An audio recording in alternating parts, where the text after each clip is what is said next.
Hello and welcome back to an amazing session of animal kingdom. बच्चों, मैं हूं आपका अपना bio faculty doctor Sumit Pandey और आज हम स्टार्ट करने वाले हैं फाइलम नंबर 3।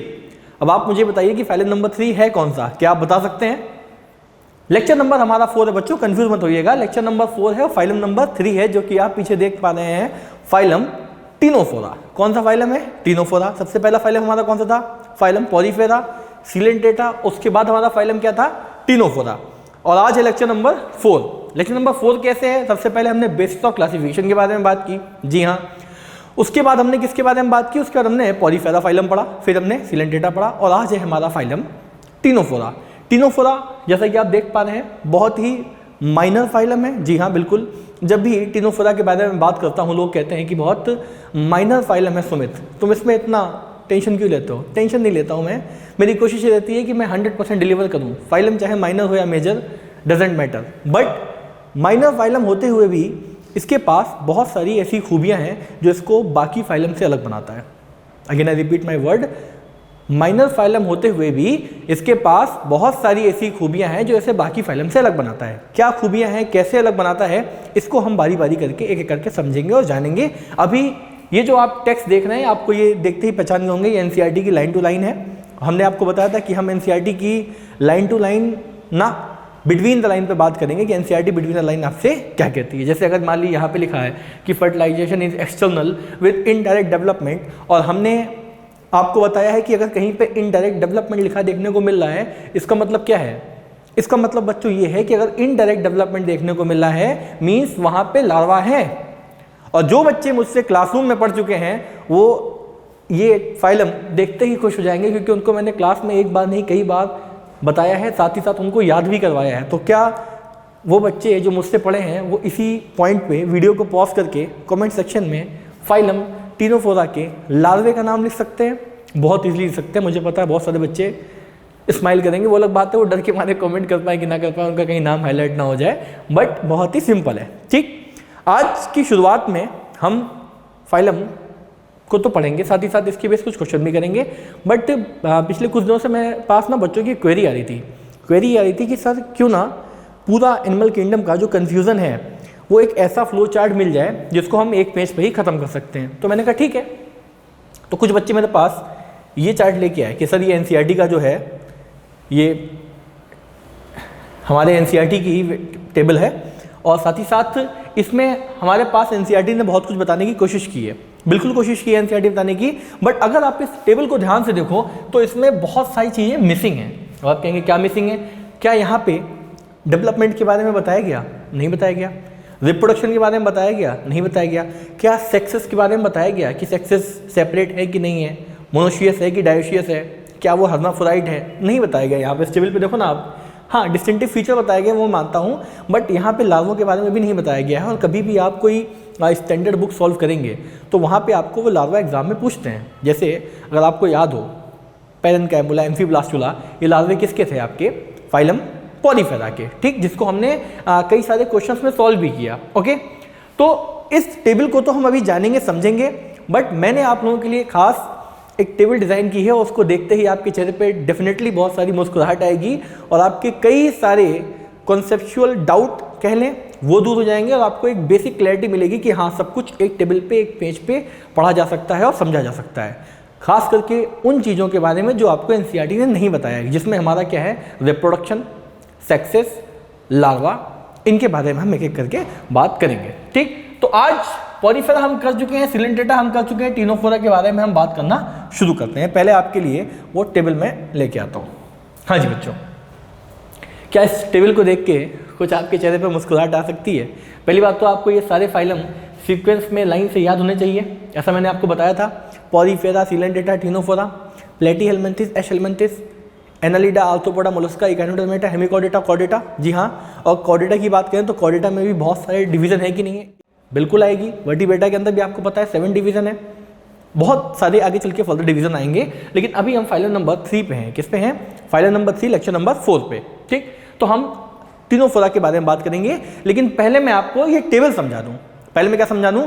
पहले मैं आपको ये टेबल समझा दूँ कि टेबल जो है वो आपसे किन चीज़ों के बारे में बात करेगी और टेबल आपको क्या क्या बताना चाहती है। ठीक, देखिए यहाँ पे क्या सक्सेस लिखा हुआ है? जी हाँ, बिल्कुल लिखा हुआ है। कई बार क्या होता है, एग्जाम में क्वेश्चन आता है और बोलते हैं कि बताओ सक्सेस क्या है, तो बच्चों को हमको ये तो पता होगा कि भाई या तो सक्सेस सेपरेट होंगे, या तो बोथ होंगे, या तो मोनोशियस होगा, तो ये चीज़ें उसको पता है, लेकिन कहाँ पे कैसा है वो उसको याद नहीं रहता।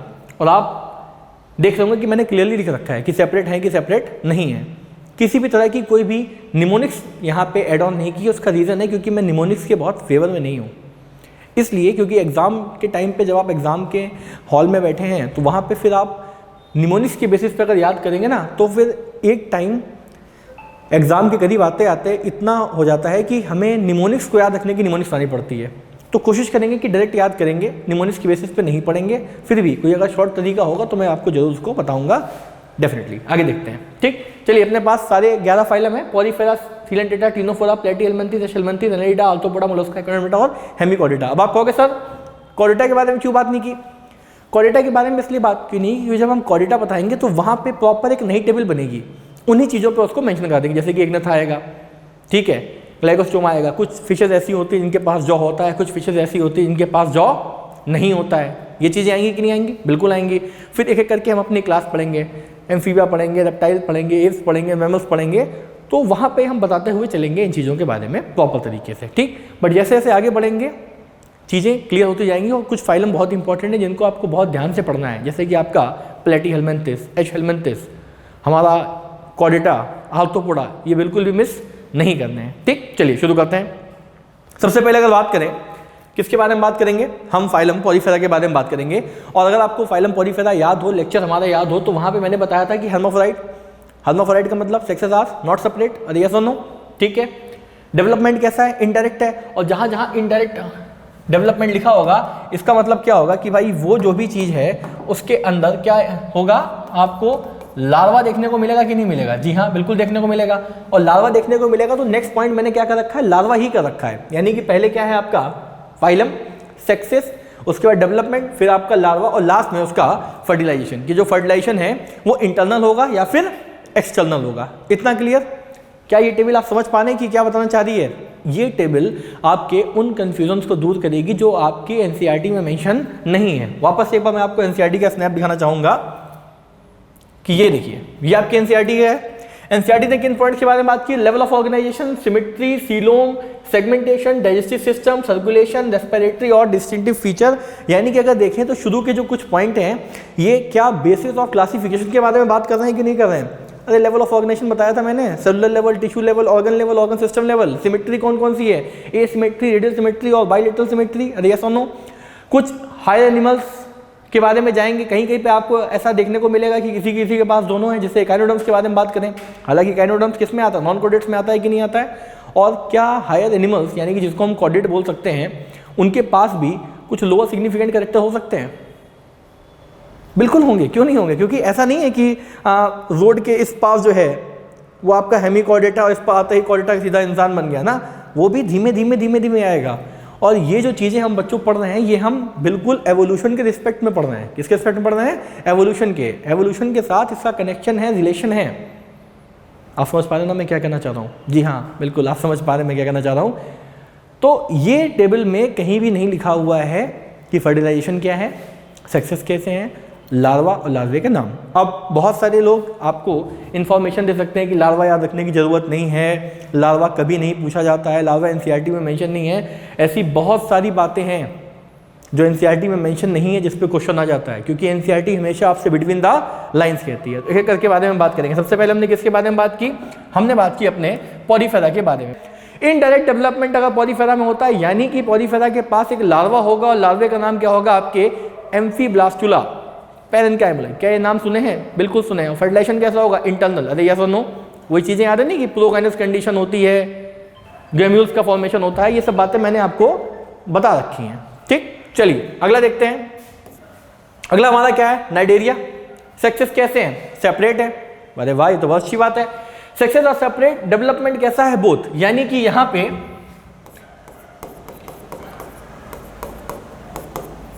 क्या लार्वा देखने को मिलेगा? जी हाँ, बोथ का मतलब है डेवलपमेंट डायरेक्ट भी होगा, इनडायरेक्ट भी होगा। जहां पे बच्चों इनडायरेक्ट डेवलपमेंट लिखा है, क्या लिखा है? इनडायरेक्ट डेवलपमेंट, यानी कि वहां पे लार्वा है। जहां पे डायरेक्ट लिखा है मतलब कि हमारे जैसा ही। अब जैसे मान लो हम लोग हैं, ह्यूमंस हैं, क्या ह्यूमन रिप्रोड्यूस करते हैं? जी हाँ, बिल्कुल रिप्रोड्यूस करते हैं। और ह्यूमंस का जो रिप्रोडक्शन वो कैसा होता है? सेक्सुअल रिप्रोडक्शन होता है। और अगर कोई आपसे पूछे, हालांकि वैसे नहीं पूछेगा बट फिर भी बता दे, अगर मान लो कोई आपसे पूछता है सपोज कि, चलिए रिप्रोडक्शन के बारे में पहले बात करते हैं। किसके बारे में बात करते हैं? रिप्रोडक्शन के बारे में। अगर कोई आपसे रिप्रोडक्शन के बारे में पूछे कि रिप्रोडक्शन कितने तरीके के होते हैं, तो बहुत सिंपल है, हमको पता है कि भाई रिप्रोडक्शन जो है वो कितने तरीके के होंगे। अपने देखने को जाए तो 2 तरीके के होंगे। एक हमारा कौन सा होगा? एक हमारा होगा सेक्सुअल रिप्रोडक्शन। कौन सा होगा? Sexual reproduction. और दूसरा हमारा कौन सा होगा? Asexual reproduction. ठीक, अगर रिप्रोडक्शन के बारे में हमने बात की तो या तो सेक्सुअल रिप्रोडक्शन होगा या तो एसेक्सुअल रिप्रोडक्शन होगा। अब अगर आपसे पूछा जाए कि ये बताइए कि सेक्सुअल रिप्रोडक्शन में और एसेक्सुअल रिप्रोडक्शन में अच्छा कौन सा है, तो आपको किसकी तरफ बढ़ना है? आपको बोलना है कि भाई जो रिप्रोडक्शन सेक्सुअली रिप्रोडक्शन है वो अच्छा है। क्यों? क्योंकि सेक्सुअल रिप्रोडक्शन का एक फ़ायदा है कि क्या, कि सेक्सुअल रिप्रोडक्शन जो है वो हमें वेरिएशन देता है। क्या देता है? वेरिएशन देता है। क्या देता है? वेरिएशन। बिलियंस में पॉपुलेशन है आज की डेट में, क्या हम सभी के चेहरे एक दूसरे से मिलते हैं? बिल्कुल नहीं मिलते हैं। चेहरे अलग हैं कि नहीं? जी हाँ। बट अगर सिमिलैरिटीज़ की बात करें क्रोमोसोमल लेवल पे, जेनेटिक लेवल पे, तो बहुत बड़ी सिमिलैरिटी है कि नहीं? मींस 0.1% का भी डिफरेंस जो है वो कितना बड़ा डिफरेंस क्रिएट कर सकता है? कर सकता है कि नहीं कर सकता है? बिल्कुल कर सकता है। तो रिप्रोडक्शन कौन सा है? सेक्सुअल और एसेक्सुअल। अच्छा कौन सा है? सेक्सुअल रिप्रोडक्शन, जिसमें क्या आते हैं? वेरिएशन आती है। अब जब मैंने डेवलपमेंट के बारे में बात की, किसके बारे में बात की? डेवलपमेंट के बारे में बात की। ठीक, अगर कोई आपसे बोले डेवलपमेंट, क्या बोले? डेवलपमेंट। ठीक, तो डेवलपमेंट में क्या बताया जाएगा कि डेवलपमेंट जो होगा या तो वो इनडायरेक्ट होगा या फिर वो कैसा होगा? डायरेक्ट होगा। और जहाँ जहाँ इनडायरेक्ट डेवलपमेंट होगा, क्या होगा बच्चों? जहाँ जहाँ इनडायरेक्ट डेवलपमेंट होगा वहाँ वहाँ आप ये समझ लो कि कहीं ना कहीं लार्वा होगा। कहीं ना कहीं लार्वा आपको देखने को मिलेगा। और जो इंडिविजुअल्स ऐसे होते हैं जिनके बच्चे बिल्कुल वैसे होते हैं बिना लार्वे के, वो डेवलपमेंट कैसा है? डायरेक्ट। कैसा डेवलपमेंट है वो? डायरेक्ट। तो क्या ये बात आपको समझ में आई कि रिप्रोडक्शन कौन सा अच्छा है? जी हाँ, रिप्रोडक्शन कौन सा अच्छा है? सेक्सुअल रिप्रोडक्शन अच्छा है। क्या कुछ फाइलम के मेंबर ऐसे होते हैं जो they reproduce by only sexual means? बिल्कुल होते हैं। कौन से होते हैं भी आपको मालूम पड़ेगा, बस 2 मिनट रुकिए। बहुत सारे होते हैं। ठीक, आगे देखते हैं। चलिए, हम कहाँ पे थे? टेबल पे थे, अपनी टेबल नंबर 912। ठीक, पॉलीफेरा निडेरिया के बारे में बात करिए। ये फाइलम हम अपने पिछले लेक्चर में पढ़ चुके हैं। नाइडोब्लास्ट सेल होते हैं, स्टिंगिंग सेल होते हैं। ठीक, इनके पास एक जहर होता है, उस जहर का नाम क्या होता है? हिप्नोटॉक्सिन होता है। क्या वहाँ पे लेसोसेल होते हैं? जी हाँ होते हैं। हाइड्रास का एग्जाम्पल था। टेंटिकल्स होते हैं। डाइजेशन कैसा होता है? इंट्रासेलुलर, एक्स्ट्रासेलुलर होता है। सिमेट्री कैसी होती है? रेडियल सिमेट्री होती है। अभी एक बात आपको ध्यान रखने की जरूरत है, पूछे क्या, कि जब भी हम फाइलम सिलेंट्रेटा और टिनोफोरा की बात करेंगे, सिलेंट्रेटा, ये अगर मान लो ये जो आपका फाइलम है सिलेंट्रेटा है और ये आपका फाइलम टिनोफोरा है, तो सिलेंट्रेटा और टिनोफोरा को जब कंबाइंडली पढ़ेंगे तो दोनों में आपको बहुत सिमिलरिटी देखने को मिलेगी। क्या देखने को मिलेगी? सिमिलरिटी। यानी कि सिलेंट्रेटा और टिनोफोरा जो फाइलम है ये काफ़ी आपस में क्लोज्ड हैं। ठीक, सिमेट्री में आपने देख ही लिया। और भी बहुत सारे कैरेक्टर ऐसे हैं जो क्लोज हैं। अब आप ये मत करना कि इसे एनसीईआरटी में नहीं दिया हुआ है। एनसीईआरटी में नहीं दिया हुआ है, हायर बुक्स के बारे में बता रहा हूँ कि वहाँ पे आपको देखने को मिलेगा कि इनमें क्या है? सिमिलरिटी है। ओके, सेक्सेस सेपरेट है। लार्वा है आपके पास। कौन सा लार्वा हमने बताया था आपको? प्लैनुलर लार्वा बताया था कि नहीं बताया था? जी हाँ बताया था। अगर आप फर्टिलाइजेशन की बात करें तो यहाँ पे कैसा होगा? बोथ इंटरनल भी हो सकता है, साथ ही साथ एक्सटर्नल भी हो सकता है। अगला हमारे पास क्या है जो आज हम पढ़ने वाले हैं, उसको हम पढ़ने वाले हैं फाइलम टिनोफोरा। कौन सा फाइलम पढ़ने वाले हैं? टिनोफोरा। क्या टिनोफोरा एक बहुत बड़ा फाइलम है? जी नहीं, सबसे माइनर फाइलम है। कैसा फाइलम है? माइनर फाइलम है। लेकिन इसकी इंपॉर्टेंस बहुत है क्योंकि इसके पास एक ऐसी प्रॉपर्टी है जो एनिमल किंगडम में सिर्फ और सिर्फ कहीं कहीं देखी जाती है, जिसको बोलते हैं बायोल्यूमिनेंस प्रॉपर्टी। क्या बोलते हैं? Bioluminescence property. और जब भी बायोल्यूमिनेंस के बारे में बात आती है तो अक्सर लोग चिल्ला चिल्ला के बोलते हैं टिनोफोरा टिनोफोरा टिनोफोरा टिनोफोरा। लेकिन एक फाइलम और भी ऐसा है जिसके पास बायोल्यूमिनेंस की प्रॉपर्टी है। जो बच्चे इस वीडियो को देख रहे हैं वो प्लीज़ अपनी नॉलेज से बताएं क्या उनको ये बात पता है कि नहीं पता है। और जिनको ये बात पता है, जो मेरे स्टूडेंट्स हैं, वो प्लीज़ लिख सकते हैं कमेंट में। मैंने उनको बताया भी था कि बच्चों सिर्फ और सिर्फ टिनोफोरा पे डिपेंडेंट नहीं रहना है, कहीं कहीं और भी आपको बायोल्यूमिनेंस की प्रॉपर्टी देखने को मिलेगी, मतलब जो लाइट एमिट करते हैं, जो चमकते हैं। कौन से होंगे वो बताइए। अगर आप कहें तो मैं आपको हिंट दे सकता हूँ। क्या मैं आपको हिंट दूँ? नहीं, नो हिंट। ठीक। टिनोफोरा हर्माफ्रोडाइट, यानी कि sexes are not separate. Development कैसा है? इनडायरेक्ट। अगर इनडायरेक्ट डेवलपमेंट है तो यहाँ पे क्या लार्वा आ जाएगा? जी हाँ बिल्कुल। लार्वे का नाम क्या है? सीडिपिड लार्वा। लार्वे का नाम कैसा है? सीडिपिड। और फर्टिलाइजेशन कैसा होगा? एक्सटर्नल। एक्सटर्नल फर्टिलाइजेशन यानी कि अपने गैमेट्स रिलीज कर दिए जाएंगे और फर्टिलाइजेशन कहाँ पे होगा? बाहर, पानी में। ठीक। अब जब हम इसके बारे में पढ़ना शुरू करेंगे तब हम एक एक करके जानेंगे कि ये मरीन है कि एक्सक्लूसिवली मरीन है, पानी में ही क्यों रहता है। ठीक। क्योंकि पहली लाइफ कहाँ पे आई थी? वाटर में आई थी, और धीमे धीमे तो ओरिजिनेट करके आगे तक पहुँच रहे हैं।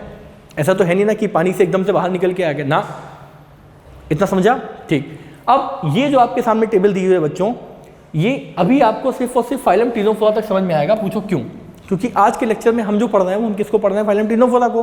तो आप मेरी इन बातों से कनेक्ट कर जाओगे कि अच्छा हाँ, सर ने बताया था कि लार्वे का नाम सीडिपिड है, लार्वे का नाम सीडिपिड है। ठीक। बाकी के ये जो आपको देखने को मिले हैं इसमें आपको कन्फ्यूजन हो सकता है, क्योंकि अभी यहाँ तक हम पहुँचे नहीं हैं। तो आपको क्या करना है? वीडियो को पॉज करना है। मैं 2 मिनट के लिए, 1 मिनट के लिए साइड में चला जाता हूँ। आपको इसका स्क्रीनशॉट लेना है पॉज करके, और इस टेबल को बना के अपने दीवार पे चिपकाना है घर की। ठीक। एक आपको समझ में आ गया जहाँ जहाँ लिखा हुआ है। देखो, हर्माफ्रोडाइट मतलब sexes are not separate. Separate का मतलब क्या है? सेक्स अलग अलग है। ठीक। डेवलपमेंट के बारे में जहाँ जहाँ इनडायरेक्ट लिखा है, इसका मतलब यहाँ पे आपको लार्वा देखने को मिलेगा, और सभी के लार्वे मैंने आगे लिख भी रखे हैं। ठीक। जैसे कैटरपिलर एक बड़ा ही फेमस लार्वा है, मैगट एक बहुत ही फेमस लार्वा है। ओके। अब ये जो आपको देखने को मिल रहा है हेन और DDEN, यहाँ पे आप कंफ्यूज हो सकते हो कि यार ये हेन और डेन क्या है। बिल्कुल सही बात है। हमारा पास जितने भी फाइलम हैं उसमें से सबसे लार्जेस्ट फाइलम कौन सा है कि आपको पता है? सोचिए ना। हमारे पास जितने भी, अच्छा मैं हट जाता हूँ 1 मिनट के लिए, आप इसका स्क्रीनशॉट लेके फिर वापस से आते हैं। ठीक। हाँ जी, आप इसका एक स्क्रीनशॉट ले सकते हैं जिसको आपको टाइप करके अपने दीवार पे चिपकाना है, ताकि आपके ये जो एफर्ट्स हैं वो कम हो, टीचर के एफर्ट्स हैं। फाइलम, सेक्सेस, डेवलपमेंट, लार्वा और fertilisation. Porifera, Coelenterata, Ctenophora, Platyhelminthes, Aschelminthes, Annelida, Arthropoda, Mollusca, Echinodermata और हेमिकॉर्डेटा। कॉर्डेटा के बारे में हम बाद में करेंगे। ठीक। अब चलिए, अब हेन और डेंडेन के बारे में बात करते हैं। हमें पता है कि हमारे पास जो सबसे लार्जेस्ट फाइलम है वो कौन सा है? Phylum arthropoda. उसके बाद क्या? मोलस्का आता है। थर्ड लार्जेस्ट फाइलम क्या बता सकते हैं कौन सा है? ठीक। चलिए, आर्थ्रोपोडा से पहले क्या है अपना? एनालिड्स। ठीक। अब एनालिड्स में क्या लिखा है? HEDDEN। ठीक। अब होता क्या है? Exceptions are always there. जी हाँ, होते हैं कि नहीं होते हैं? आपने इनऑर्गेनिक केमिस्ट्री पढ़ी होगी। इनऑर्गेनिक केमिस्ट्री में तो आपको तमाम जगह, कई जगह बहुत सारे एक्सेप्शन देखने को मिले होंगे। तो क्या उन एक्सेप्शंस को याद रखना है? बिल्कुल। क्यों? क्योंकि एग्जामिनर का favourite point of question he exception है। उसको पता है कि बच्चा फंसेगा तो कहाँ फंसेगा। बच्चे ने सब कुछ तो पढ़ा होगा, उसने याद कर लिया होगा कि हर्माफ्रोडाइट होंगे, सेक्सेस क्या होंगे? सेपरेट होंगे। कुछ केसेस में सेपरेट नहीं होंगे। हर्माफ्रोडाइट मतलब क्या? Sexes are not separate. मैं यहाँ बता रहा हूँ, या तो हर्माफ्रोडाइट या तो सेपरेट। ये मत सोच लेना कि हर्माफ्रोडाइट का मतलब है सेपरेट। हर्माफ्रोडाइट का मतलब है sexes are not separate. Sexes are not separate. Sexes are not separate. ठीक। सेपरेट का मतलब क्या है? अलग अलग है। ओके। अब यहाँ बात करते हैं HEN क्या है? H स्टैंड फॉर, क्या बता सकते हैं बच्चों? H किसके स्टैंड करता है? H stand for hermaphrodites. क्या स्टैंड करता है? Hermaphrodites. E stand for except. E stand for accept and N stand for neris। N stand for neris। अब आप पूछेंगे नेरिस क्या है? नेरिस एक एग्जाम्पल है किसका? फाइलम एनालिडा का। फाइलम एनालिडा का एग्जाम्पल नेरिस है। अभी सब मुझको समझ में क्यों नहीं आया? क्योंकि अभी हम फाइलम एनालिडा तक पहुंचे नहीं हैं। अभी हम फाइलम एनालिडा तक पहुंचे नहीं हैं। अभी हम कहाँ पहुंचे हैं? अभी हम सिर्फ और सिर्फ टिनोफोरा पे पहुंचे हैं। अभी आपको सिर्फ इतना समझना है कि जब अगर आपसे कोई पूछ ले कि ये बताओ, चलो एनालिडा के बारे में बताओ, तो एनालिडा का जो हमारे सेक्सेस हैं वो कैसे हैं? तो आप बोलोगे hermaphrodite. Sexes are not separate except Nereis. Except Nereis. ठीक। अब देखो यहाँ पे लिखा है DDEN। DDEN लिखा है। DDEN का मतलब क्या होता है? Development direct except Nereis. Except Nereis. अरे हाँ या ना? Except Nereis. किसके बारे में बताया गया है? नेरिस के बारे में बताया गया है। ओके। चलो, यानी कि नेरिस जो है वो क्या हो गया? आपका एक्सेप्शन हो गया। नेरिस क्या है? आपका एक्सेप्शन है। और अगर यहाँ पे ट्रोकोफोर लिखा है, यानी कि लार्वे के बारे में लिखा है कि नहीं लिखा है? जी हाँ, बिल्कुल लार्वे के बारे में लिखा है। तो ये जो लार्वा है ट्रोकोफोर, इसको आपको याद रखने की जरूरत है। इस पर आपका क्वेश्चन आ सकता है। ठीक। तो इसी तरीके के बारे में, सबके बारे में लिखा हुआ है कि फाइलम कौन सा है, उसके सेक्सेस क्या हैं, उसका डेवलपमेंट कैसा है, या तो डायरेक्ट होगा या तो इनडायरेक्ट होगा या तो बोथ होंगे। यस और नो? Indirect indirect indirect. अब आपको याद करने का तरीका क्या है, देखिए सिंपल तरीका बताते हैं, ट्रिक्स निमोनिया और कहानियों पर मैं ज़्यादा विश्वास करता नहीं हूँ। अब आप ये देखो कि इसमें जो है वो हर्माफ्रोडाइट्स कितने हैं, हर्माफ्रोडाइट्स में कितने हैं, 1 2 3 और 4 एक्सेप्शन को छोड़ के, ठीक। तो हम कैसे याद कर सकते हैं, हम ऐसे याद कर सकते हैं, जब भी कोई आपसे सेक्सेस के बारे में पूछे तो आपको आंख बंद करनी है, आपको ये पता आपके पास जो टोटल फाइलम है वो कितने हैं, 11। मैं यहाँ पे प्रोटोजोआ की बात नहीं कर रहा हूँ, ठीक। तो 1 3 4 और 6, 1 3 4 6 ये कैसे होंगे, हर्माफ्रोडाइट। कैसे हो जाएंगे, हर्माफ्रोडाइट। बाकी में कैसे होंगे, सेक्सेस सेपरेट होंगे, सिंपल। जैसे हम फ़ोन नंबर याद करते हैं, अगर हमें फ़ोन नंबर याद करना हो तो हम फ़ोन नंबर कैसे याद करते हैं भाई, 72200787 ये मेरा नंबर है, मैंने याद कर लिया, सिंपल। लेकिन अगर आपको ये मोबाइल नंबर याद करना है, पुराने टाइम होता था ना, टेलीफोन और लाइन होता था, फ़ोन करो से हीट होता था, तो ऐसे ही आप ये समझ लो कि सेक्सेस का नंबर है। सभी फाइलम के सेक्सेस का नंबर क्या है, 1 3 4 6 1 3 4 6, यानी कि सेक्सेस के बारे में बात हो रही है, किसका, हर्माफ्रोडाइट्स। किसके बारे में बात हो रही है, हर्माफ्रोडाइट्स, ठीक। चलिए अब इधर आते हैं, डेवलपमेंट किसका लिखा है, इनडायरेक्ट किसका है, 1 3 4 5 6 7 8, मतलब 1 3 4 8 9 10, ये कैसे होंगे, इनडायरेक्ट। यानी कि यहाँ पे क्या होगा, लार्वा होगा ही होगा। और जहाँ पे लिखा है बोथ, मतलब डेवलपमेंट डायरेक्ट भी हो सकता है और इनडायरेक्ट भी हो सकता है, या लार्वा हो भी सकता है या उसके जैसा एक सेम इंडिविजुअल भी हो सकता है। तो अभी मेरे ख्याल से आपको ये समझ में आ गया होगा, ये सभी लार्वे के बारे में लिखा है। आपको बहुत लोग ये बताने वाले मिलेंगे कि लार्वा याद करने की ज़रूरत बिल्कुल नहीं है, लार्वा कभी नहीं पूछा जा रहा है। मैं आपको बहुत बार अलग अलग एग्जाम में अलग अलग लार्वे के क्वेश्चन दिखा दूंगा, आपको बेहतर समझ में आ जाएगा बच्चों कि आपको लार्वा याद करना है कि लार्वा याद नहीं करना है। इस टेबल पे मैं इतना टाइम इसलिए दे रहा हूँ क्योंकि अगर आपको ये टेबल याद हो जाती है तो आप ये समझो कि आपको आपका फाइलम, तीनों फोरा तो छोड़ो, जितने फाइलम है ये सब आपको याद हो जाएंगे, बहुत सिंपल। क्योंकि एक तो काम हमारा एनसीईआरटी ने कर रखा है और दूसरा काम हमने कर लिया। ये है आपका फर्टिलाइजेशन। मेरे बच्चे मुझसे कहते हैं कि सर इंटरनल होगा कि एक्सटर्नल होगा कि बोथ होगा, सिंपल। ये आपको देखने को मिल रहा है, जहाँ जहाँ इंटरनल लिखा है मतलब बॉडी के अंदर, जहाँ जहाँ एक्सटर्नल लिखा है मतलब बॉडी के बाहर। ह्यूमंस में कैसा होता है ये आप सोच के बताइए, क्या ह्यूमंस में इंटरनल फर्टिलाइजेशन होता है या फिर एक्सटर्नल फर्टिलाइजेशन होता है? गलत मत करिएगा क्योंकि ये ब्लंडर मिस्टेक हो जाएगा। क्या यहाँ तक क्लियर? अगर यहाँ तक क्लियर हो तो हम बताइए, फिर हम आगे बढ़ते हैं और स्टार्ट करते हैं phylum Ctenophora. Most important table है, प्लीज़ इसको संभाल के देखिएगा। एक आपकी एनसीईआरटी की टेबल, आज ही आप लोग क्या करेंगे, इसका स्क्रीनशॉट लेंगे। आपको सारे फाइलम देखने को मिल रहे होंगे अप टू कॉर्डेटा, यस और नो। और उसके बाद हम किसके बारे में बात करेंगे, जो हमारे सेक्सेस वगैरह है उनके बारे में बात करेंगे। ये तो टेबल जो है वो किसी भी कीमत पे आपको भूलनी नहीं है। चलिए स्टार्ट करते हैं। आज हम लोग बात करेंगे फाइलम टिनोफोरा के बारे में। किसके बारे में बात करेंगे? फाइलम टिनोफोरा के बारे में हम लोग बच्चों बात करेंगे। और फाइलम टिनोफोरा की एनसीईआरटी को भी हम कवर अप करेंगे, क्योंकि आज हम एनसीईआरटी को भी लेके आए हैं, हालांकि हर लेक्चर में लेके आते हैं। और एनसीईआरटी के बिटवीन द लाइन जो कुछ भी कह रही है उसको भी हम समझेंगे कि एनसीईआरटी हमसे क्या कहना चाह रही है। ठीक, फाइलम टिनोफोरा क्या हर आदमी के बहुत सारे नाम होते हैं कि नहीं होते हैं? बिल्कुल होते हैं। आप ही जो मेरे वीडियोस को देख रहे हैं, आप सबके अलग अलग नाम होंगे। किसी का नाम राहुल होगा, किसी का नाम शिवम होगा, हम सभी के घर के नाम कुछ और होंगे। लेकिन क्या ये चीज़ें फाइलम में लागू होंगी? बिल्कुल लागू होंगी। फाइलम टिनोफोरा को क्या किसी और नाम से बोल सकते हैं? बिल्कुल बोल सकते हैं। एनसीईआरटी पढ़िए ना, देखिए क्या लिखा है, फाइलम टिनोफोरा। पहली बात तो ये कौन सा नंबर का फाइलम अगर आपसे पूछा जाए तो आप क्या बताएंगे? सिंपल शब्दों में आपको बोलना है कि ये जो फाइलम है ये फाइलम नंबर 3 है। कौन सा फाइलम नंबर है? फाइलम नंबर 3 है। ध्यान दें, यहाँ पे हम किसके बारे में बात नहीं कर रहे हैं, अगर आप प्रोटोजोआ को काउंट नहीं कर रहे हैं तो। और प्रोटोजोआ का काउंट करना ही नहीं है। क्यों? क्योंकि जब भी एनिमल किंगडम पढ़ा जाता है तो किसके बारे में बात होती है? मल्टीसेलुलर के बारे में। किसके बारे में बात होती है? मल्टीसेलुलर के बारे में। हम यूनिसेलुलर के बारे में बात नहीं करेंगे। तो सबसे पहला कौन सा है? पॉलीफेरा, सिलेंटेटा और Ctenophora. Lecture number 4, phylum number 3। Okay, ctenophores are known for their beauty and delicate nature. बहुत ही सुंदर होते हैं, खूबसूरत, बिल्कुल आप लोगों की तरह। क्यों होते हैं? क्योंकि पहली बात तो ये चमकते हैं। क्या करते हैं? चमकते हैं। अब चमकते हुए टिनोफोरा को बच्चों जुगनू मत समझ लेना। जो बच्चे गांव से बिलोंग करते हैं वो जानते होंगे कि जुगनू क्या होता है। जो रात को चमकते हैं उनको लोग जुगनू बोलते हैं ना। आप पेड़ के नीचे सो रहे हैं, आपको दिखेगा कि एक कोई एनिमल है वो चमक रहा है, तो ये वो नहीं है, पानी में पाए जाते हैं। कहाँ पाए जाते हैं? पानी में। साथ ही साथ इनकी कुछ खासियत है। पहली बात तो ये ट्रांसपेरेंट होते हैं। कैसे होते हैं? ट्रांसपेरेंट होते हैं, चमकते हैं, क्योंकि इनके पास एक प्रॉपर्टी होती है जिसको बोलते हैं बायोल्यूमिनेंस प्रॉपर्टी। क्या बोलते हैं? Bioluminescence property. बायोल्यूमिनेंस प्रॉपर्टी और चमकना क्यों होता है? किसी एंजाइम की वजह से होता है या किसी प्रोटीन की वजह से होता है? क्या ये बात आपको पता है कि वो एंजाइम कौन सा है, वो प्रोटीन कौन सा है? हालांकि लेक्चर के एंड में मैं आपको बता दूंगा कि वो कौन सा एंजाइम है या वो कौन सा प्रोटीन है, बट इन केस आपको पता है तो प्लीज़ आप नीचे कमेंट में बताएं कि ये कौन सा एंजाइम है या कौन सा प्रोटीन है। ओके, तो बायोल्यूमिनेंस प्रॉपर्टी होती है, जी हाँ। अब देखो इसके कितने सारे नाम हैं। Ctenophores are known for their beauty and delicate nature, in sunlight their comb plate give the effect of the rainbow. किसका इफेक्ट देंगे? रेनबो इफेक्ट देंगे। क्या आपको ये कॉम प्लेट देखने को मिल रही है? अब पहले तो हम ये काउंट कर लेते हैं कि है कितनी। 1 2 3 4 5 6 7 8, कितने हैं? 8। क्या ये 8 देखने को मिल रही है? बिल्कुल, 1 2 3 4 5 6 7 8। अब एग्जाम में कई बार यही पूछ लेते हैं जो प्लेट्स हैं वो कितनी है, तो आंसर क्या जाएगा? 8।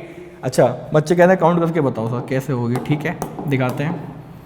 तो क्या ये नंबर 1 हुआ, 2 हुआ, 3 हुआ, 4 हुआ, 5 6 7 और ये आपका 8 हो गया कि नहीं हो गया? अब ये बोलेंगे ये जो प्लेट्स हैं कितनी है, तो बोलेंगे 8 प्लेट है। ध्यान रहे, इस पे क्वेश्चन आएगा आगे कि कॉम प्लेट का नंबर कितना है, तो आपको टिक करना है नंबर 8। कितना करना है? 8। ओके, जब इस पे सनलाइट पड़ेगी तो ये चमकेंगे कि नहीं चमकेंगे? बिल्कुल चमकेंगे। अब आप बोलोगे कि सर पानी में तो सनलाइट पहुंचेगी नहीं। आप कहीं पानी के अंदर गए हैं, स्कूबा डाइविंग की है आपने, तो आपको पता होगा कि सनलाइट पहुंचती है कि नहीं पहुंचती है, और अगर पहुंचती है तो कहाँ तक पहुंचती है। ओके, ठीक। क्या पॉलीफेरा जो ये जो सिलेंटेट्स होते हैं ब्यूटी के लिए जाने जाते हैं? जी हाँ। डेलिकेट नीचे जाने? जी हाँ। अगर सनलाइट के बारे में बात करें तो इनकी कॉम्प्लेट लाइट चमकती हुई कैसी अपीयरेंस देते हैं? रेनबो जैसे।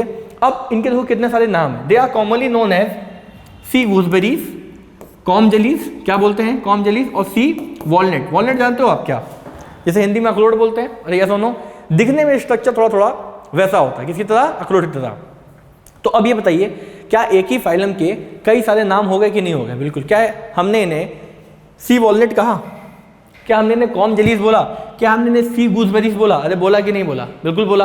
अब आप ये देखिए, ये कुछ स्ट्रक्चर्स हैं कि नहीं? इसमें हमने क्या बोला? टेंटिकल्स। क्या बोला हमने?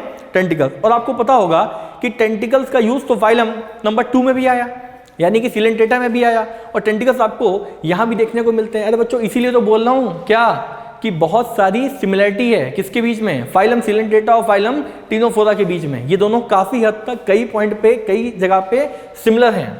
ओके, इस पर भी बाद में आते हैं। क्या ये 3 नाम समझ में आए? अब देखो, nematoblast are absent so they are called as acnidarian. एक और नाम आ गया, एनिडेरियन। अब चलो टिप्स पे याद करते हैं कि ये जो हमारा फाइलम है, फाइलम टिनोफोरा, इसके कितने नाम है? क्या सी गूसबेरीज नाम है? जी हाँ, डन। क्या कॉम जेलीज नाम है? जी हाँ, डन। क्या सी वॉलनट नाम है? जी हाँ, डन। क्या हम इसको एनिडेरियन बोल सकते हैं? निमेटोब्लास्ट याद है, स्टिंगिंग सेल याद है, फाइलम निडेरिया याद है? अरे याद होगा ना बच्चों? अरे यस और नो? यहाँ पे ये नहीं होते हैं, इसलिए इनको क्या बोलते हैं? एनिडेरियंस। क्या बोलते हैं? एनिडेरियंस। क्या आपको वो याद है कि निडेरिया में डाइजेशन कैसा होता था? इंटरनल भी होता था, एक्सटर्नल भी होता था, गैस्ट्रोवेस्कुलर कैविटी वगैरह याद है कि नहीं याद है? क्या ये सिमिलरिटी यहाँ पे देखने को मिलेगी? एक बात सोचिएगा, मैं इतनी बार से कंटिन्यूसली लगातार एक ही बात को बार बार बोल रहा हूँ कि हमें बहुत सारी सिमिलरिटी देखने को मिलती है। किसमें? सिलेंटेटा और टिनोफोरा में। तो उसके बेसिस पे आप आइडिया लगाइए कि यहाँ पे हो सकते हैं कि नहीं हो सकते हैं। ओके, क्या ये वाला पेज क्लियर? क्लियर से मतलब नहीं है, मुझे याद होना चाहिए। ये जो डायग्राम आप देख रहे हैं, यही डायग्राम सेम कहाँ बना हुआ है? यही डायग्राम बना हुआ है आपके एनसीईआरटी में। टेंटिकल्स देखने को मिले आपको। ये क्या है? ये पिट्स है। इनका क्या नाम है? लेटरल पिट्स नाम है। साथ ही साथ ये एक पोर है जिसे हमने क्या बोला? Anal pore. 8 comb plates with ciliated grooves, cilia present होंगे। और ये रहा एनिमल का माउथ। अगेन बता रहा हूँ, पानी में पाए जाते हैं। कहाँ पाए जाते हैं? पानी में।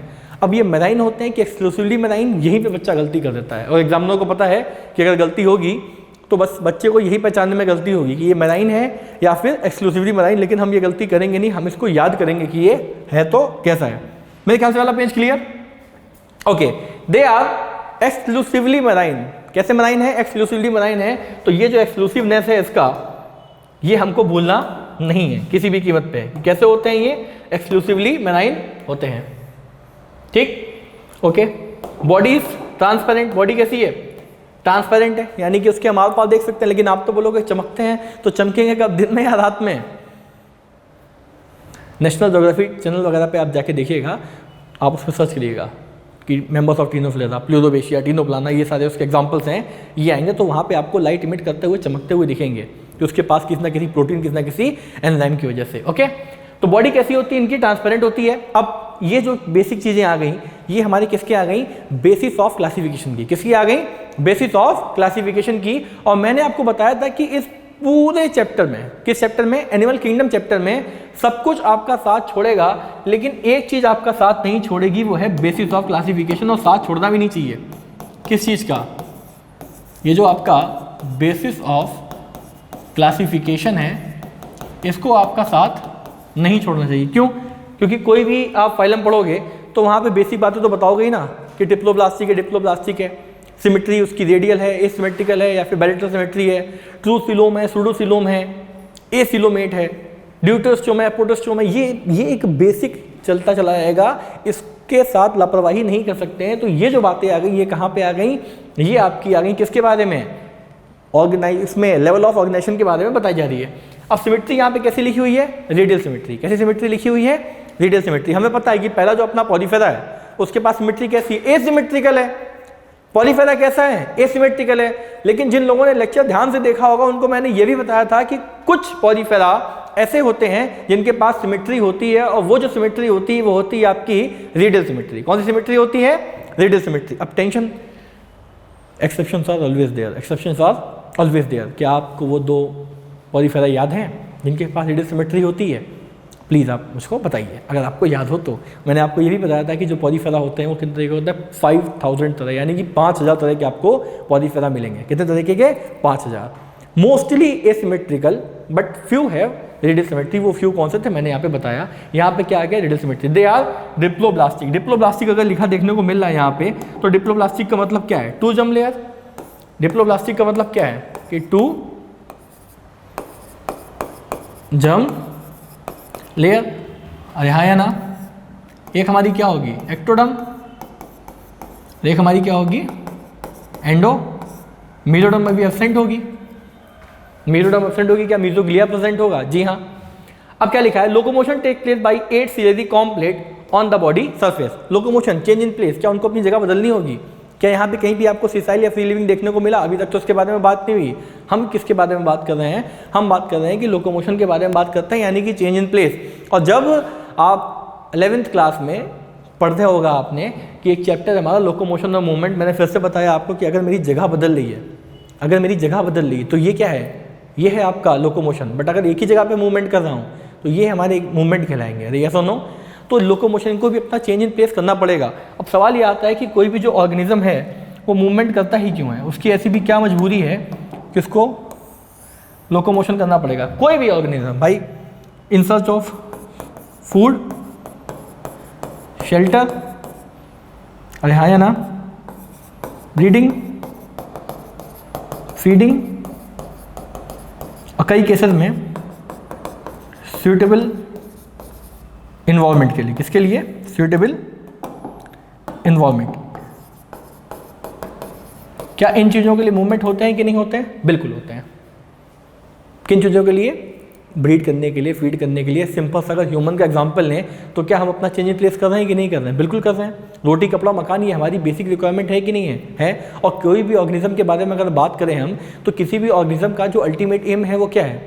To feed and breed. कई बार लोग उल्टा बोल देते हैं, टू ब्रीड एंड फीड। अरे जब खाएगा नहीं तो कैसे? बहुत मुश्किल है, समझो मेरी बात को। ठीक, इतना क्लियर? चलिए याद करते हैं। क्या बॉडी ट्रांसपेरेंट होती है? जी हाँ सर, बिल्कुल बॉडी ट्रांसपेरेंट होती है। क्या इसके पास 8 कॉम्प्लेट्स होती हैं सिलेटेड? जी हाँ बिल्कुल होंगी। क्या ये लोकोमोशन करेंगे उनकी हेल्प से? करेंगे। क्या ये डिप्लोब्लास्टिक है? जी हाँ, डिप्लो 2। क्या ये डिप्लोब्लास्टिक है? बिल्कुल है। क्या इनके पास टिश्यू ग्रेड ऑर्गेनाइजेशन है? क्यों? सबसे पहले क्या था, सेलुलर लेवल ऑफ ऑर्गेनाइजेशन। उसके बाद कैसा आया, टिश्यू ग्रेड। टिश्यू ग्रेड में कौन कौन आया? हमारे पास निडेरिया और टिनोफोरा। उसके बाद हमारे पास क्या है, रेडियल सिमेट्री है कि नहीं है? जी हाँ। ये वाला पेज मेरे ख्याल से क्लियर। अब बात करते हैं डाइजेशन की। डाइजेशन कैसा है? बोथ एक्स्ट्रासेलुलर और इंटरसेलुलर। अगर आपको याद हो अपना निडेरिया लास्ट लेक्चर, तो क्या वहाँ पे जाइमोजन सेल थे? अगर आपको याद हो, गैस्ट्रोवेस्कुलर कैविटी थी कि नहीं थी? सिलेंट्रॉन कैविटी जिसको हम बोल सकते हैं, जाइमोजन सेल वगैरह वहाँ पे थे। वो हमारा जो डाइजेशन था वो किसका था? वो हमारा डाइजेशन था सिलेंटेटा का। किसका था? सिलेंटेटा का था। हम क्या पढ़ रहे हैं, टिनोफोरा कर रहे हैं। काफ़ी हद तक मिलता जुलता सिमिलर ही होगा। ओके। अब स्केलेटन, रेस्पिरेटरी, एक्सक्रीटरी, यानी कि ये जो हम बात कर रहे हैं, ये क्या हम ये कह सकते हैं कि कहीं कहीं हम उसकी फिजियोलॉजी के बारे में बात कर रहे हैं? अरे यस और नो? एमबीबीएस फर्स्ट ईयर में आपको पढ़ाई जाती है अलग से फिजियोलॉजी। कब पढ़ाई जाएगी? एमबीबीएस फर्स्ट ईयर में अलग से फिजियोलॉजी पढ़ाई जाएगी, एनिमल्स की नहीं, ह्यूमंस की। बहुत सारी किताबें चलेंगी। वीर वाला दस्त होगी, S Chatterjee, AK Jain, Guyton Canon, ये सब बुक्स आपको पढ़ने को मिलेंगी MBBS फर्स्ट ईयर में, जिसमें आपको फिजियोलॉजी पढ़ाई जाएगी। यहाँ पे हमको ये पता है कि स्केलेटन, रेस्पिरेशन और एक्सक्रीटरी सिस्टम इसके पास नहीं प्रेजेंट है। क्यों? क्योंकि ये कैसा मेंबर है, अभी बिल्कुल लोअर फाइलम का मेंबर है। धीमे धीमे जब आगे बढ़ेंगे तो एडवांसमेंट आना शुरू होगी। First time organ appeared in phylum Platyhelminthes, किसके पास आया था? प्लेटीहेलमिन्थिस के पास आया था। अब प्लेटीहेलमिन्थिस क्या है? प्लेटीहेलमिन्थिस भी एक फाइलम है, बाकी तरह फाइलमों की तरह। ओके, अब जब प्लेटीहेलमिन्थिस के बारे में हमने बात किया तो प्लेटीहेलमिन्थिस में क्या था? प्लेटीहेलमिन्थिस में आपको सिफिलाइजेशन ऑफ हेड देखने को मिलता है। क्या देखने को मिलता है? सिफिलाइजेशन ऑफ हेड, यानी कि फॉर्मेशन ऑफ हेड देखने को मिलता है। और हमको ये बात पता है कि बच्चों जब भी हेड आएगा, मतलब फॉर्मेशन ऑफ हेड होगा, तो हमको उससे कई सारे बेनिफिट होंगे। बेनिफिट क्या होगा कि हेड जब बनता है तो हमको दिशा देता है। क्या करता है? दिशा देता है। प्लेटीहेलमिन्थिस के पास कुछ खासियत और थी कि बहुत रेट ऑफ रिजनरेशन कैसा था उनका? बहुत हाई था। ठीक, और भी सारी चीज़ें थी, इनको हम 1 बाय 1 करके पढ़ेंगे। लोअर फाइलम के भी कुछ एनिमल्स ऐसे होते हैं जिनके पास हाई रेट ऑफ जनरेशन देखने को मिलता है, लेकिन वो बात कहीं भी दूर दूर तक आपके एनसीईआरटी ने इंडिकेट नहीं की है। वो हायर बुक्स में इंडिकेट है, तो उसके बारे में बात नहीं करेंगे। अभी हम इसकी फिजियोलॉजी के बारे में बात कर रहे थे। ठीक, स्केलेटन, रेस्पिरेटरी सिस्टम, एक्सक्रीटरी नहीं प्रेजेंट है। कॉम जेलीज बोलते हैं, सॉफ्ट से होते हैं, ट्रांसपेरेंट होते हैं, डिप्लोब्लास्टिक होते हैं, ये मैंने आपको बता दिया। रिडल सिमेट्री होती है।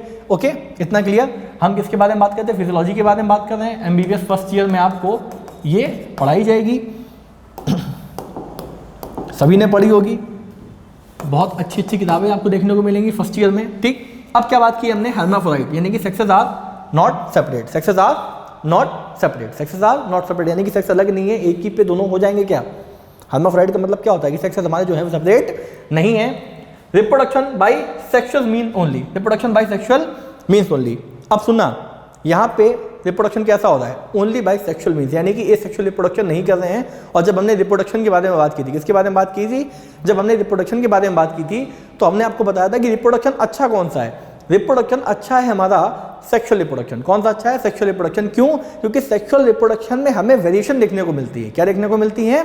वेरिएशन देखने को मिलती है। ओके, फर्टिलाइजेशन एक्सटर्नल है, डेवलपमेंट इंटरनल है। और अगर इनडायरेक्ट डेवलपमेंट है, डेवलपमेंट अगर इनडायरेक्ट है तो इसका मतलब यहाँ पे कहीं ना कहीं कोई ना कोई लार्वा आएगा। अगर आप ये टेबल याद करें, इस टेबल को अगर आप पीछे करके देखते हैं तो यहाँ पे आपको लार्वे का नाम लिखा देखने को मिलेगा, सीडिपिड। ये देखने को मिला आपको, सीडिपिड। क्या और भी लार्वे होते हैं? जी हाँ, और भी लार्वे होते हैं, लेकिन सीडिपिड ही आपके लिए सफिशिएंट है। इसको अगर आप पढ़ लेते हैं तो आपका काम हो जाएगा।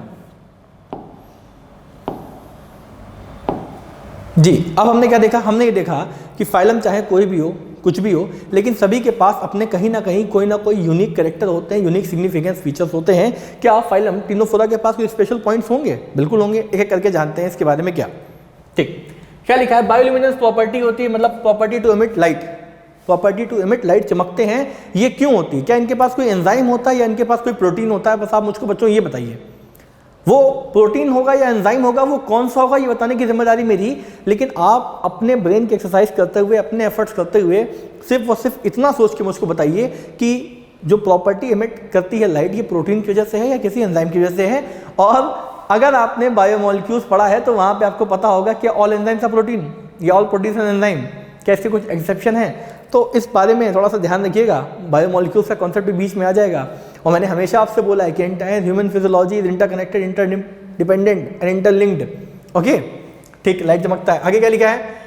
अ pair of long solid tentacle is present. जी हाँ, in place of nematoblast special type of cell present on tentacles called lasso cell which help in the catching prey. अब देखो प्रे क्या होता है। अब प्रे जाने से पहले एक आपने प्रीडेटर भी सुना होगा। क्या सुना होगा? प्रीडेटर।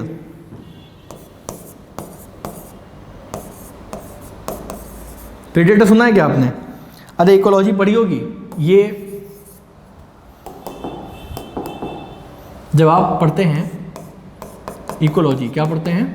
इकोलॉजी, तो वहाँ पे एक कॉन्सेप्ट आता है जिसको बोलते हैं इंटरेक्शंस। क्या बोलते हैं? इकोलॉजी में एक कंसेप्ट आता है जिसको बोलते हैं इंटरेक्शन। इंटरेक्शन मतलब क्या? कमेंसिलिज्म, मेमेंसिलिज्म, पैसिडिज्म, ये सब चीज़ें आती हैं कि नहीं आती हैं? ठीक, कंपटीशन भी उसके अंदर आता है। तो एक जगह आता है जहाँ पे हम प्रीडेटर और प्रे के बारे में पढ़ते हैं। एक होता है शिकार, एक होता है शिकारी। शिकार वो जो दबा के मार के खा जाए, वो शिकार, या जो खाया जा रहा है। सोचिएगा एक बार, शिकार और शिकारी। शिकारी कौन? जो किसी को मार के खा रहा है। शिकारी कौन? जो किसी को मार के खा रहा है। शिकार वो जिसकी मौत होने वाली है, लेकिन कई बार जो शिकार होता है वो शिकारी बन जाता है और शिकारी जो होता है वो शिकार बन जाता है। गानों में सुना होगा। आप सोचोगे कैसी कंफ्यूजन की बात कर रहे हो सर, बिल्कुल कर रहे हैं। सपोज एक जंगल में आप एक शेर को मार देंगे, कि आज हम जो शिकार करेंगे वो शेर का शिकार करेंगे, और आपने गोली चलाई और कोइंसिडेंस आपको मालूम पड़ा कि मेरे पास कारतूस नहीं है या मेरे पास वो चीज़ नहीं है जिससे हम शेर का शिकार करेंगे, तो थोड़ी देर शेर सिट बैक से रिलैक्स करेगा कि हाँ भाई शिकारी मारने आया था ना हमको, अब देखो शिकार होता कैसे है। तो ये चीज़ जो होगी वो चेंज भी हो जाती है कि शिकारी भी कई बार शिकार बन जाता है अगर लापरवाही करी तो। वो मीम तो आपने देखा होगा ना कि देखा आपने लापरवाही का नतीजा, वो यहाँ पे हो सकता है। ठीक, प्रे मतलब कोई उसके पास से जा रहा है, उसको पकड़ के खाने के लिए उसके लिए हेल्प करते हैं ये। ठीक, लेसोसेल्स होते हैं, टेंटिकल्स होते हैं, टेंटिकल्स वहाँ भी देखने को मिले थे। Opposite end of the mouth bears a sensory organ called statocyst. क्या बोला हमने यहाँ पे? हमने बोला स्टेटोसिस्ट के बारे में। अब आप बोलेंगे स्टेटोसिस्ट क्या होते हैं? ये तो सब पहली बार सुन रहे हैं। स्टेटोसिस्ट पहली बार सुन रहे हो आप। इक्विलिब्रियम थोड़ी ना पहली बार सुन रहे होगे। इक्विलिब्रियम क्या है? बैलेंस, बैलेंस बनाना। केमिस्ट्री में तो पूरे चैप्टर है केमिकल इक्विलिब्रियम, आयनिक इक्विलिब्रियम। अरे है कि नहीं है? बिल्कुल है। ठीक, स्टेटोसिस्ट समझ लो कि इनका बैलेंसिंग ऑर्गन है। कैसा ऑर्गन है? एक तरीके का समझ लीजिए आप, बैलेंसिंग ऑर्गन। कैसा ऑर्गन है? बैलेंसिंग ऑर्गन है जो बैलेंस करने में हेल्प करता है।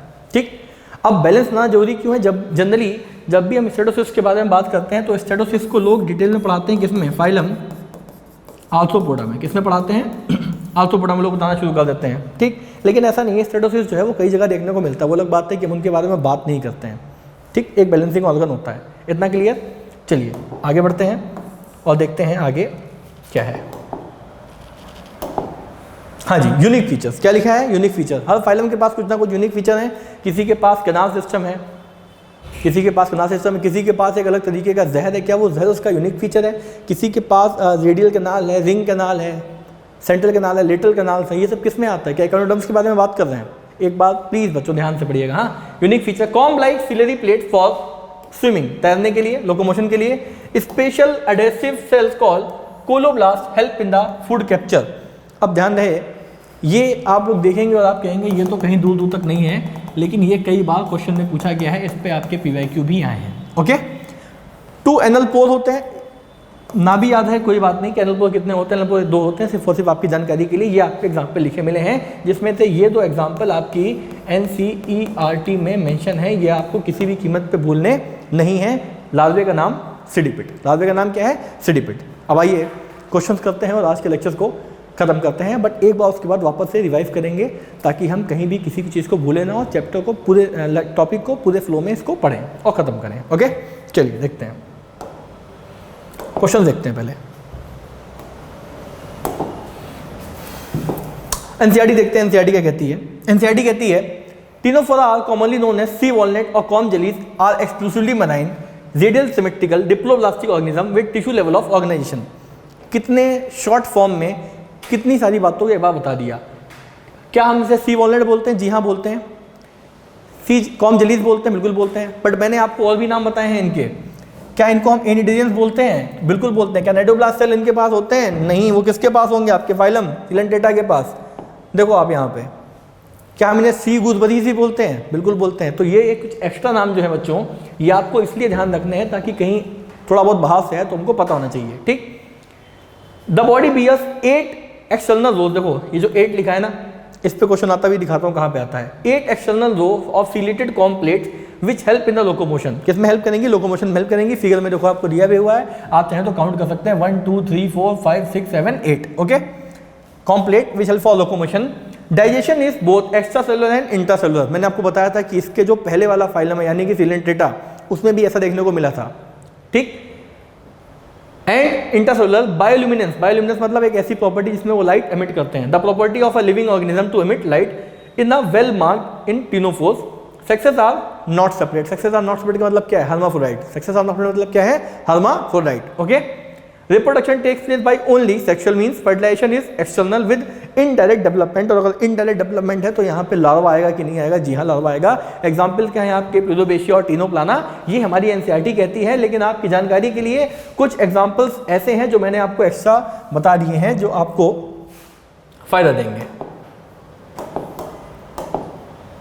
देखते हैं बच्चों। ये आ गया आपके होमीफोरा, मेट्राफिसिया, ये सब क्या है, ये आपके बाकी एग्जाम्पल हैं, ये आपके एनसीईआरटी में नहीं है। इस पर हमने क्या लिखा, नॉट इन एनसीईआरटी, ये एनसीईआरटी में नहीं है बट इम्पॉर्टेंट। कैसे हैं ये इम्पॉर्टेंट, अगर आपको टाइम मिले तो आप इसको क्या करिएगा, प्लीज़ याद करिएगा। लार्वा भी इम्पॉर्टेंट है। ओके, आइए अब क्वेश्चन देखते हैं, क्वेश्चन हमसे क्या कहना चाह रहे हैं। चलिए, पेंसिल पेंसिल, तो बच्चों शुरू किया जाए। ओके, शुरू करते हैं। ठीक, टीनोफोरा, देखिए थोड़े से क्वेश्चंस लिए हैं जो इंपॉर्टेंट क्वेश्चन है, एग्जाम में पहले आ चुके हैं। ये सारे क्वेश्चन मैं सॉल्व नहीं करूंगा, कुछ क्वेश्चंस मैं छोड़ूंगा जिसको आपको सॉल्व करना है कमेंट बॉक्स में। ओके, तो try. Ctenophora is an exclusively मेलाइन phylum, other सब फाइलम इज, यानी ये क्या पूछ रहे हैं, ये पूछ रहे हैं भाई साहब एक्सक्लूसिवली मेलाइन के बारे में आपने बता दिया कि हमारे पास टीनोफोरा जो है वो एक्सक्लूसिवली मेलाइन है, क्या और भी कोई फाइलम ऐसे होते हैं जो एक्सक्लूसिवली मेलाइन होते हैं? बिल्कुल होते हैं। क्या आपको फाइलम की लिस्ट याद है? बॉलीफेरा, सिलेंटेटा, टीनोफोरा, प्लेटिहेलमिन्थेस, एचेलमिन्थेस, क्या उसमें एकेनोडर्म्स के बारे में हमने बात की थी? ये आपके सिलेंटेटा, पॉलीफेरा, मराइन और एक्सक्लूसिवली मराइन में क्या होता है बच्चों, फर्क होता है। तो आपको इस बारे में समझना है, इसको ध्यान रखना है, भूलना नहीं है। Okay, which of the following is well marked feature of the Ctenophora, मतलब एक ऐसा फीचर जो सिर्फ टीनोफोर को देखने को मिलता है। और ध्यान रहे, हमें जो भी ऑप्शन देखने को मिलते हैं वो हमें बेस्ट पॉसिबल सिलेक्ट करने होते हैं। ऐसा नहीं कि सर होता तो वो भी था, अरे वो होता है लेकिन यहाँ ऑप्शन में नहीं दिया हुआ है ना। टेंटिकल्स, टेंटिकल्स से किसी और के पास थे? जी हाँ, बिल्कुल थे। डिप्लोब्लास्टिक, डिप्लोब्लास्टिक तो और भी बहुत सारे लोग हैं। ये जो बायोल्यूमिनेंस लिखा हुआ है, चमकने की प्रॉपर्टी, ये किसी के पास नहीं है सिवाय एक को छोड़ के, लेकिन वो एक क्या है वो आपको नहीं पता और यहाँ ऑप्शन में भी नहीं है, तो उसको कंसीडर नहीं करेंगे। Which of the following is true about the Ctenophora, Ctenophora के बारे में कौन सी बात सच है? Reproduction takes place by sexual means only, जी हाँ बिल्कुल सही, अभी भी एनसीईआरटी में लिखा हुआ है। अगर आप एनसीईआरटी देखेंगे तो एनसीईआरटी में आपको ये बात लिखी देखने को मिलेगी, बिल्कुल लाइन टू लाइन क्वेश्चन आया है कि reproduction takes place by sexual means only. Okay, fertilization is external, direct development, indirect development है, तो यहाँ पे मतलब क्या है कि भाई लार्वे का इन्वॉल्वमेंट है। किसका इन्वॉल्वमेंट है? लार्वा का, तो आंसर क्या जाएगा? All of these. नेक्स्ट क्या है? The number of ciliated rows present in the comb jellies are, अभी अभी मैंने आपके सामने काउंट भी करके दिखाया था, 1 2 3 4 5 6 7 8, answer 8। Ctenophores are commonly referred as flatworm, नहीं। सी एनिमल्स, नहीं। नाइडेरियंस, नहीं। आंसर क्या है? Comb jellies. ये क्या है? ये तो बाकी अलग अलग फाइलम के बारे में बता दिया गया। क्या यहाँ पे प्लेटिहेलमिन्थेस के बारे में बताया गया? क्या यहाँ पे नाइडेरिया के बारे में लिखा हुआ है? बिल्कुल नहीं, दूर दूर तक ये आंसर नहीं जाएगा। Radial symmetry is seen in, किसके अंदर रेडियल सिमेट्री देखने को मिलती है? Porifera, Chordata, Mollusca. पॉलीफेरा पहला फाइलम है, एसिमेट्री मोलस्का और कॉर्डेटा बहुत बाद में आएंगे। आंसर हमारा क्या चला जाएगा? टीनोफोरा। सारे आंसर मैं ही सॉल्व कर रहा हूँ बच्चों। Radial symmetry is not found in the adult of NEET 2023। ओहो, अच्छा क्वेश्चन। अडल्ट पूछ रहा है, किसका पूछ रहा है? अडल्ट। और हमें पता है कि कुछ फाइलम ऐसे होते हैं जिनके अडल्ट में सिमेट्री कुछ और होती है, लार्वे में सिमेट्री कुछ और होती है। यहाँ पे किसके बारे में दिया हुआ है? टीनोफोरा के बारे में दिया हुआ है। Radial symmetry is not found in adult, adult के बारे में पूछ रहा है। आंसर क्या चला जाएगा? हेमिकॉर्डेटा। आंसर क्या जाएगा? हेमिकॉर्डेटा। हेमिकॉर्डेटा क्या है? हेमिकॉर्डेटा एक फाइलम है।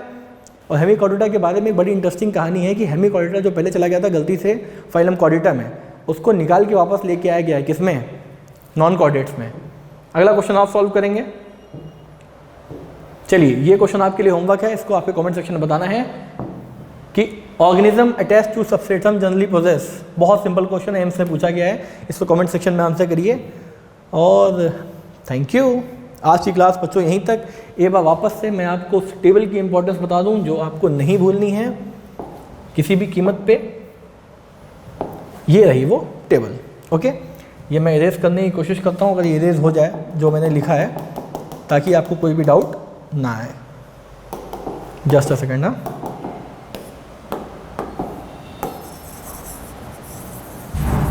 साथ ही साथ पढ़ते हुए भी चलेंगे और ये टेबल अपनी हम कंप्लीट करते हुए चलेंगे। ओके, ठीक। सारे फाइलम यहाँ पे मेंशन है, सारे फाइलम्स के एग्जांपल मेंशन नहीं किए क्योंकि एग्जांपल हम पहले ही जान चुके थे। ठीक, किसमें? जो एनसीईआरटी में टेबल दी हुई थी। हम यहाँ पे सिर्फ और सिर्फ किसके बारे में पढ़ेंगे? हम यहाँ पे पढ़ेंगे बेसिक चीज़ों के बारे में, और वो बेसिक चीज़ें हमने यहाँ पे कवर अप कर रखी हैं। तो it's time to wind up the lecture, sign off करने का टाइम आ गया है। मिलते हैं नेक्स्ट लेक्चर में, और जो अपना नेक्स्ट लेक्चर होगा वो होगा हमारा फाइलम। चिलेंटेटा के बाद कौन सा आएगा? टीनोफोरा। टीनोफोरा के बाद क्या आएगा? प्लेटी हेलमेंथिस। प्लेटी हेलमेंथिस के बाद एच हेलमेंथिस। एक एक करके हम सारे फाइलम्स को कवर अप करेंगे, खत्म करेंगे, और एक ही दिन में 2 या 3 फाइलम इसलिए नहीं कवर अप कर रहे हैं क्योंकि फिर इंटरमिक्सिंग हो जाएगी। हर फाइलम के कुछ ना कुछ यूनिकनेस है, हर फाइलम के कुछ ना कुछ इंपॉर्टेंस है। मैं ये नहीं चाहता हूँ वो सब आपस में मिलें। तो आज की क्लास यहीं तक, मिलते हैं नेक्स्ट लेक्चर में। Take care, have a nice day, all the best, bye bye.